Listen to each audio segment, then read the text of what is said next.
morning, everyone. It is your Realtor Hugo, and as always, thank you so much for tuning in to another live. It is my pleasure, as always, to welcome you. And today we are going to be talking about 10 essential steps to closing the deal for first time home buyers. So, if you know anyone that would be interested in a live such as this or content such as this, feel free and share it with them. We're going to be on YouTube, Facebook, LinkedIn, Twitch.com, X, and now Spotify. So feel free and share the live and listen to it on your favorite platform. So, if you have any questions, comments, concerns, feel free and leave them on your platform of choice. And let's go ahead and get started. Number one, get pre approved for a mortgage. Before you start house hunting, get pre approved for a mortgage. This shows sellers you're serious and lets you know how much you can afford. Remember, this isn't the same as pre qualification. Pre approval is more thorough and gives you a clearer budget.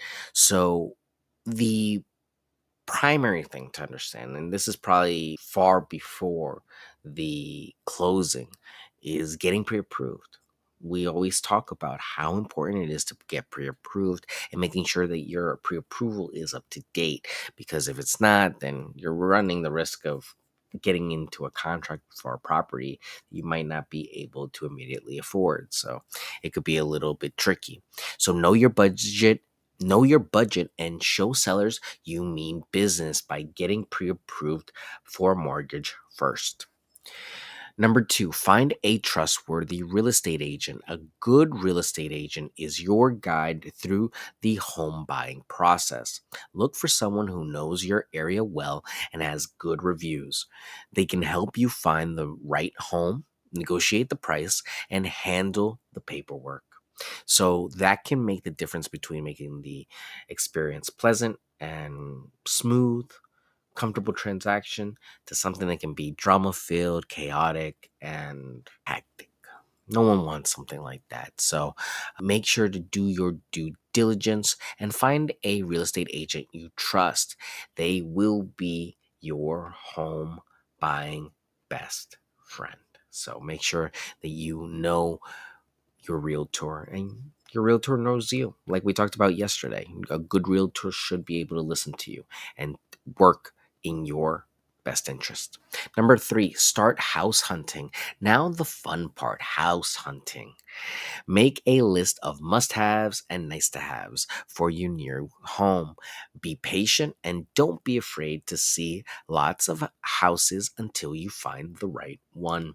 It could take a long time. I've worked with clients. Right now, we're going on maybe 3 to 4 years working together looking for properties. So it can take a substantial amount of time to find a unit, to find a home, especially in this market. There's been such small inventory and prices have been so high. Sometimes the stars have not aligned. So at the end of the day, house hunting can be a longer process than you might expect. So start early. Once you have established in your mind the vision that you want to commit to moving, it will happen sooner than you think. But you have to start getting on that track that you want to move so that you can bring it closer to you and make it happen sooner.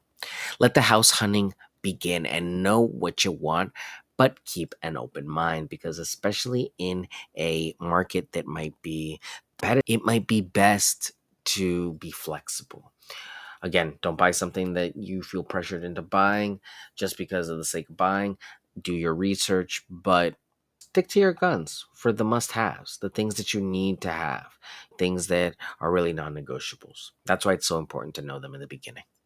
Number four, make an offer. We talked about that yesterday. You know a lot about that. Once you find your dream home, it's time to make an offer.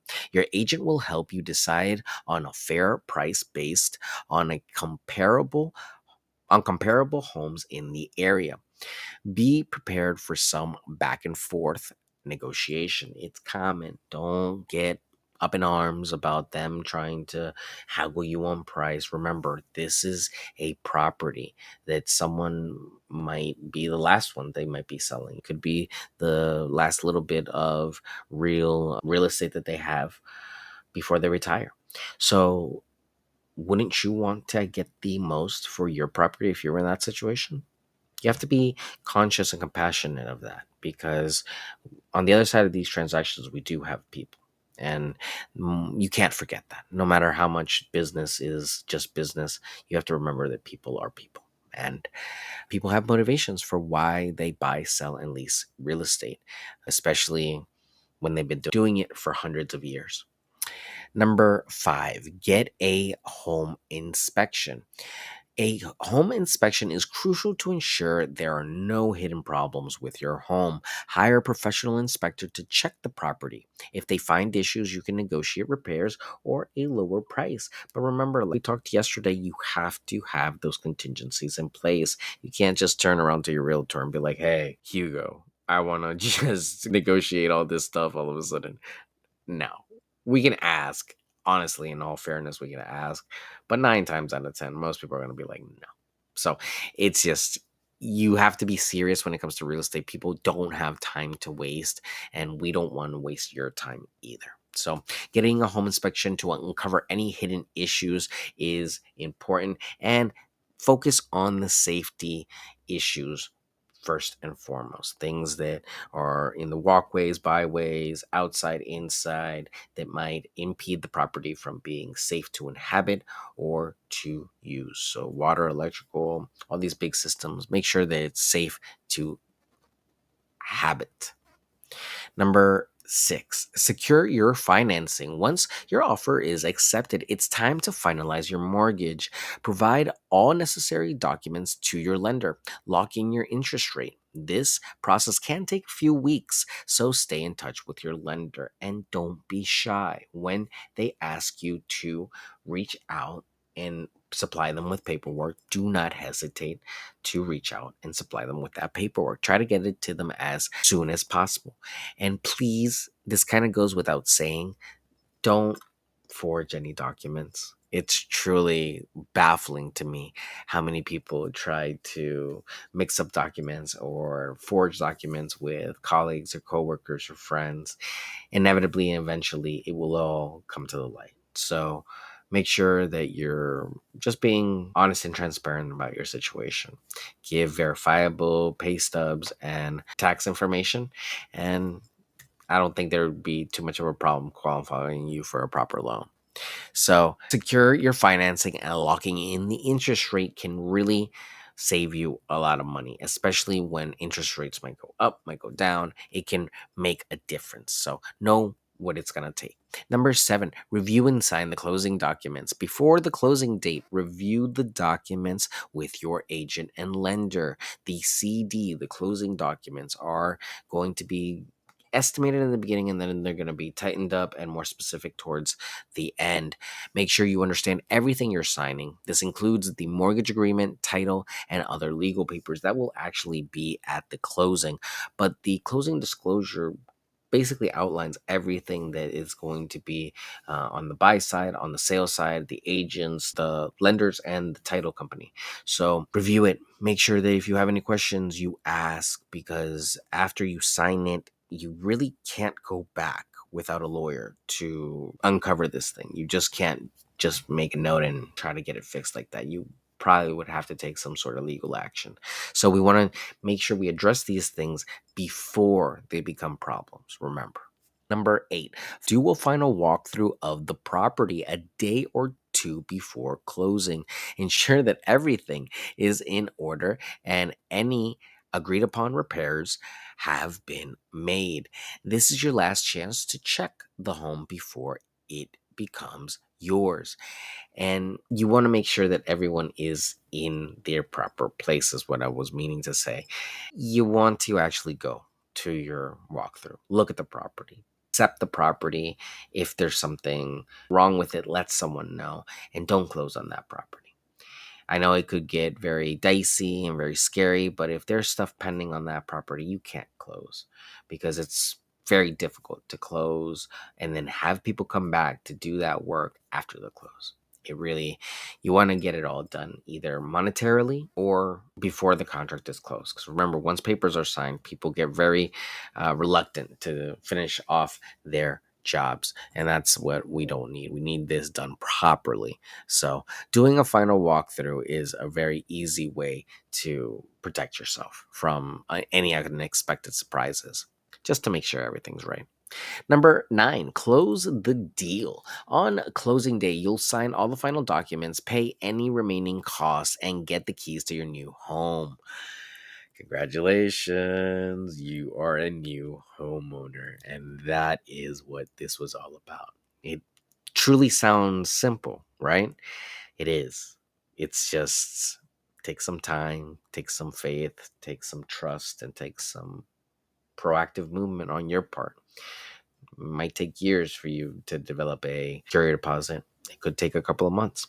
You never know. You have to get into this mindset. And if you're on this live or on this podcast listening to this, then your mind is definitely thinking a little bit differently than most. And hopefully, this information helps you to get a little bit closer to this dream, because homeownership is one of those boxes everyone wants to tick. And closing the deal and getting the keys is really one of the most satisfactory days of my life with this career, is being able to hand people the keys and see them off to their new stage in their lives. So, last but not least for today, it's going to be number 10, move in and celebrate. After closing, it's time to move in to your new home. Unpack, get settled, and celebrate this major milestone. Welcome to your new home. Congratulations. You truly are special, because not a lot of people have been able to do this as of late. And more than anything, it's a testament to your achievements. A lot of people find it very difficult to save, to live below their means, and to be able to afford these properties. So, congratulations and kudos to you and your hard work. It can be very scary to embark on the journey of homeownership, but do not fear. There is tons of rainbows at the end of your journey, tons of pots of gold, tons of opportunities out there for you to make money and for you to have generational wealth. Don't look at just real estate as, hey, a house. It's so much more than that. It can be just a home, but it could also be your avenue to so many more opportunities and so many more experiences and adventures. Who knows who you'll have over, what you'll do in that property, and what that property will end up being to you. If you need any help or want a personal consultation about real estate in your area, I am Hugo Quintanilla, a licensed realtor in Maryland with Long and Foster. My phone number is 240-389-4846. My email is hugo@lnf.com, and my website is yourrealtorhugo.com. Happy Black Eyed Susan Day to everyone that went out to the track. I believe the Preakness is tomorrow, so have fun out there at the good old horse races, and be safe. Don't bet your rent, and let's see who wins. Tomorrow we'll be talking about leasing and doing a workshop on that. As always, I'm Hugo Quintanilla. Have a great night. Go get some rest. I will talk to you all tomorrow. Take care. Thank you for listening, and I'll see you soon. Bye.